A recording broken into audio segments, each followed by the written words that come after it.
The Syrian civil war began in 2011. 4 long years of conflict and more than 200,000 people killed. It's estimated 4 million people have fled the country, mostly into Turkey, Lebanon and Jordan. So why now the great migration to Europe? There are several factors combined together to cause this huge wave of migration that's been described by some as the biggest wave of people movement since World War II.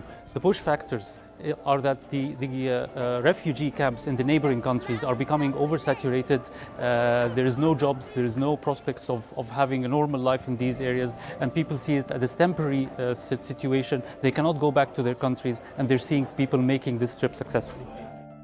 A big game changer came last month when Angela Merkel, the German Chancellor, pledged that Syrians who managed to reach Germany, regardless of how they got there, could have their asylum claims assessed there.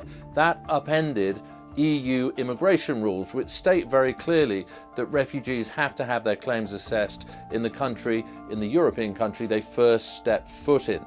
Another important factor is the momentum effect. People in Syria seeing so many of their friends and relatives reach Germany and be welcomed with open arms. And then there's the political dimension as well. There are many people in Syria who just do not believe that there will be a political solution to this crisis, this war, this civil war that has been raging for so long.